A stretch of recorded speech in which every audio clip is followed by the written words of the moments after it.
Hi, welcome back to Talk of the Town. Scott Marshall began his tenure as Executive Director of the Beaufort County Board of Elections and Registration on June 22, 2009. He's a retired Air Force officer with further experience as an organization and strategy consultant with Booz Allen Hamilton. He joins us today to speak about the new redistricting and the June primary. Scott, welcome to the show. Well, good morning, Sandy. Thank you very much. Absolutely. So what should the voters know about the recent changes in political district lines? Well, one of the key things they should know is that as a result of the 2010 decennial census, we're required to redistrict voters based on populations and how they've migrated over the years. As a result of redistricting, many voters will find themselves in new political districts. They may not be in the same county council district they were in before, they may not be in the same house district they were in before, etc. So they need to be aware of their new district information. And one of the ways that they can do that is they can go to our website at bcgov.net/vote, and there is a button they can click on the bottom of that page that will take them to an inquiry field where they can enter their information, and it will bounce back to them which precinct they're in and where their polling location is. I think on that website they put in their address. Is that correct? Is that how or I is there more recall information than they that? put in their name and their date of birth, Okay. is what I recall. Okay, and then it'll give them the information that It they will give need them the where information they they can need. vote at. That's correct. And so when is the primary and what is on the ballot? Well, the primary will be on Tuesday, June 12th, and it will be a very limited ballot. Countywide, we have a race on the Republican ticket for the clerk of court.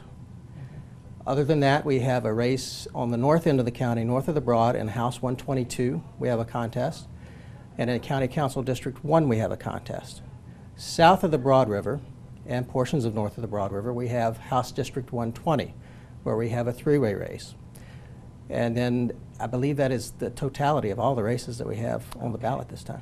All right, so there really isn't a lot on the ballot. There really isn't a lot on the ballot, and south of the Broad River, there are no Democratic races whatsoever. So if you are accustomed to voting a Democratic ballot, and you go to your polling location when you live south of the Broad, there will be no Democratic ballot there at the polling locations. What do you foresee as the turnout for voters?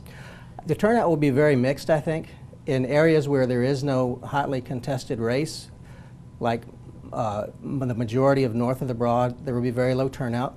I expect moderate turnout in County Council 1 area because we have two incumbent County Council members who are running against one another in that particular race. So I anticipate moderate turnout there. I also anticipate moderate turnout for the House 120 race, which includes the greater Bluffton area, as well as a small portion north of the Broad, and it also extends just barely into Hilton Head Island. Right, and that's a new seat. That is a new seat to Beaufort County. And so maybe because of that, that will allow for a little greater, just like you said, hopefully more moderate. Well, we always hope for heavy turnout. Most of the time our hopes are dashed, unfortunately, but we are hoping for good turnout, at least in that area, because it's a three-way race. It's the only area where we have the possibility of having a runoff election. Because in order to win a primary, you must have a majority of the votes. And if we have a three-way race, we can't guarantee that. It's possible that they could split the vote three ways in that case, or close to three ways. In that case, the top two vote getters would go to a runoff election, which would occur 2 weeks after the primary. Okay. So when you go to the poll, what do you need to bring with you?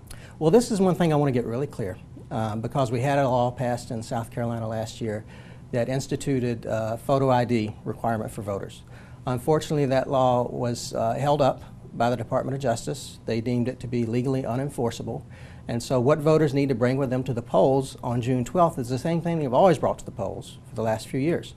They either need to bring their voter registration card, their South Carolina driver's license, or another form of picture ID issued by the South Carolina Department of Motor Vehicles. Those are the only three items that will grant them entry to the polling location. Okay. Can voters cast their ballots early, or do they have to wait for June 12th in order to vote?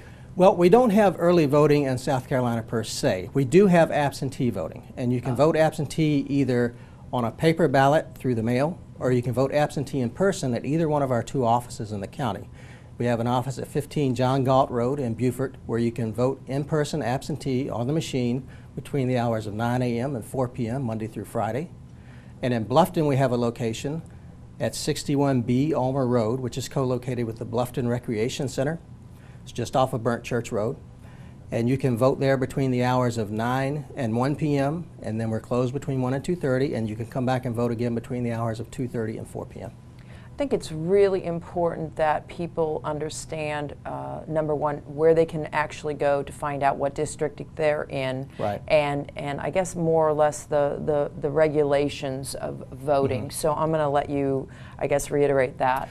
Well, I will, but here's an important takeaway. Okay. Even though district information has changed, voters will go to the same precincts they've always gone to vote. We have not that's changed any interesting. precincts. Okay. So even though district information may have changed, a voter's precinct has not changed. All right. And so if they went to Plantation House to vote in the last election, they're going to go to Plantation House to vote in this election, for example. So that hasn't changed? That has not changed. Okay. And that likely will not change until after we go through this presidential election cycle, and our board has had an opportunity to look at precinct lines and recommend adjustments to the General Assembly, and then we have to get a bill passed through the General Assembly, and that likely won't be until the end of next session before we have new precinct lines. So voters will still vote in the same locations they've always voted at, with the few exceptions that we always have with temporary polling location moves. All right, all right. So, but if they do have questions, if they do want to find out more information, even locations, things where they can vote, they can go onto the website. They sure can, or they can send us an email at voter@bcgov.net, and we'll be happy to answer their email as well.